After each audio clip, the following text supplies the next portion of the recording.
Good morning, everyone. Let me first say that the disturbing news this morning that we found the body in Shelley Bay has pretty much shaken all of us up here at Cabinet.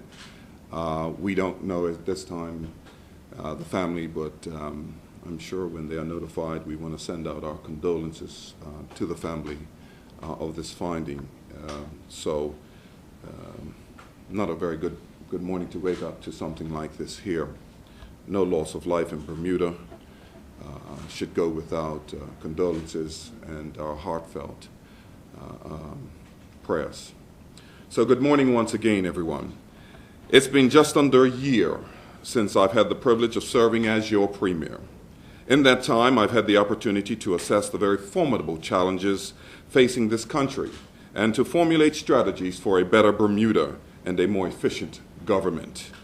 As you know, we've been busy and have made significant headway in areas like rebuilding the economic foundation to grow jobs and opportunities, fortifying police operations to make neighborhoods safer, passing legislation to eliminate discrimination and to expand fair treatment, moving towards a tourism authority to revive that great industry we have here in Bermuda, to name a few of our many accomplishments. But there's still much more to do and a longer way to go before we are out of the woods.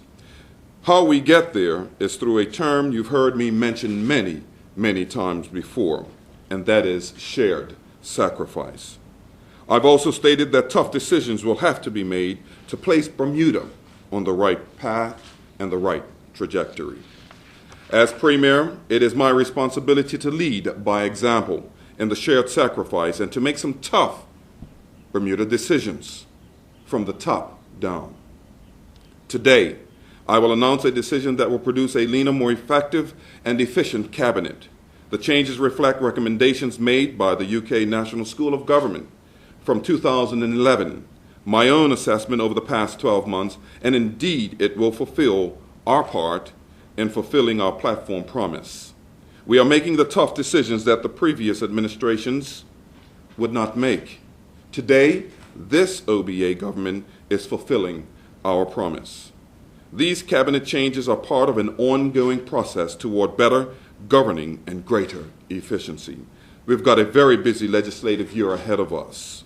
We started the process of shared sacrifice and change earlier in the year when my cabinet ministers, all of our ministers, took a 10% pay cut, effectively saving the government hundreds of thousands of dollars. Today, I would like to announce further changes for the cabinet that will reduce the cabinet from 13 to 10 and will take place with immediate effect and deliver additional savings. Ladies and gentlemen, without further ado, the cabinet ministers for this legislative year will be Minister of National Security, Deputy Premier, the Honorable Michael Dunkley; Minister of Finance, the Honorable E.T. Bob Richards; Attorney General, Minister of Legal Affairs, the Honorable Mark Pettingill; Minister of Health and Environment, the Honorable Trevor Moniz; Minister of Education and Economic Development, the Honorable Dr. Grant Gibbons; Minister of Works and Engineering, the Honorable Pat Gordon Pamplin; Minister of Tourism and Transport, the Honorable Sean Crockwell; Minister of Home Affairs, the Honorable Michael Fay; Minister of Community and Cultural Development, the Honorable Wayne Scott. I would like to take this opportunity to publicly say thank you to the following dedicated members of Parliament who will not be serving in the Cabinet at this time, but will function in the following positions. Sylvan Richards, JPMP, will now assume the role of Junior Minister of Home Affairs in the House of Assembly. Leah Scott, JPMP, will assume the position of Junior Minister for Education. And Senator Knowlton Bregman will continue to sit in the Senate and take on responsibilities as the Junior Minister for Tourism and Transport. These members have proven to be team players. I'm proud to say that their commitment to government and the people of Bermuda remains unwavering and intact. I welcome their continued assistance, support, and representation in their new roles. It is important to understand that the process of identifying efficiencies will be an ongoing initiative for this government. I want people to understand that we need to get better, that we need to face up to our challenges, and make the required changes. Each one of us has to also commit to making sure that we do all we can to make Bermuda succeed. Because the challenges confronting Bermuda are serious, they are real, and there should be no doubt about that.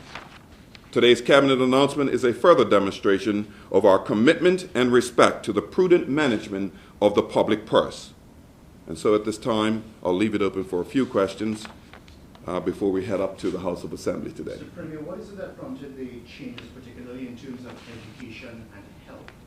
Certainly, we've been looking at opportunities that we believe where we need to consolidate. As far as education is concerned, we had the Minister Gibbons, who was already in the House representing education, and we really felt that education was not getting enough, I believe, attention by having it split up, where the senator was in the House and having to direct to the minister within the House of Assembly, Dr. Gibbons. We felt that we really needed to get representation in the House, although, you know, Dr. Gibbons was almost acting as if a junior minister.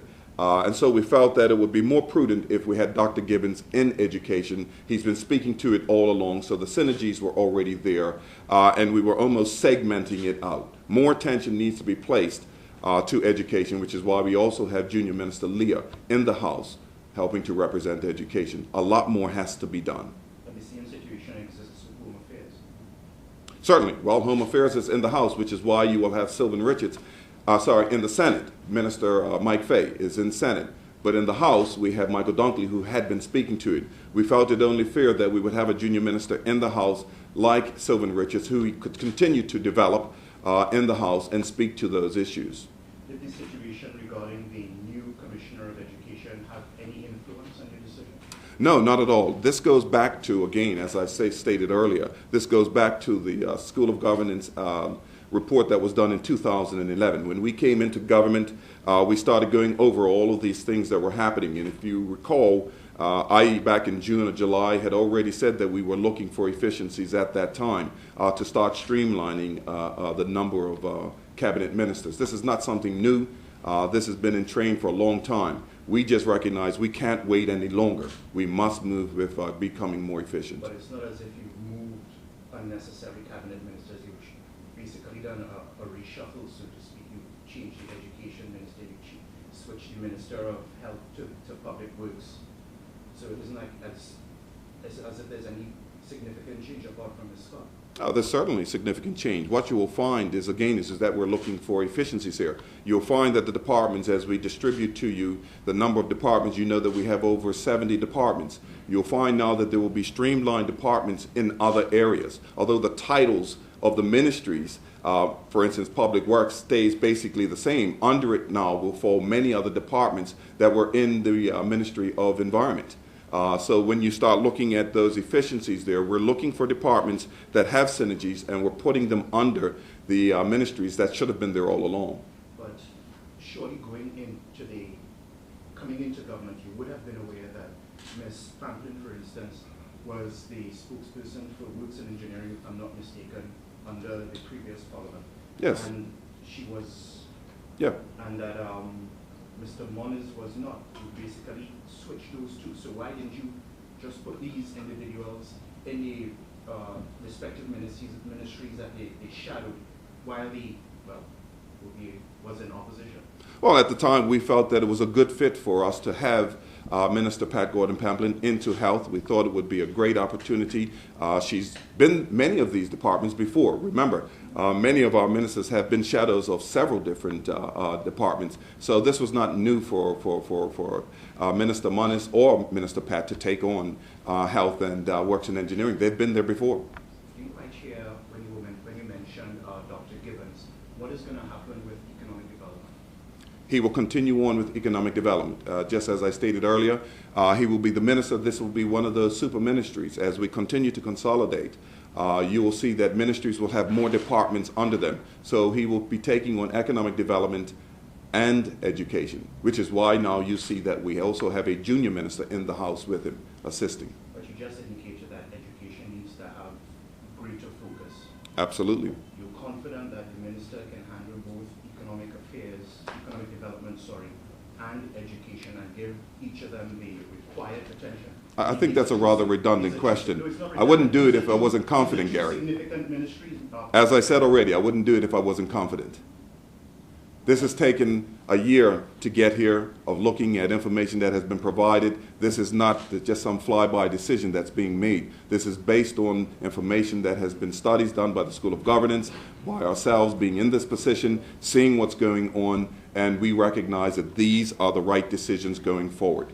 Pardon my ignorance on as to government affairs, but education, as you rightly mentioned, deserves specific attention. Absolutely. If that is your true belief, wouldn't it have made more sense to have one individual, to have a minister specifically geared to in charge of education, as opposed to having one person in charge of two significant ministries? I recognize your concern, but this decision hasn't been made overnight. We believe that this is the right decision for education. This is a very, very important department. Business development also is a very important area, but some of these areas are shared by other ministers as well. The concentration will be on education. In reaction from the ministers who've been replaced or got the job? Full support is there. They recognize that we need to consolidate. They also recognize the ministries that they had, and while we were looking at, this is not a unilateral decision here. We've sat down, we've consulted, we've looked at where we can find those synergies. This is a good move in the right direction for Bermuda.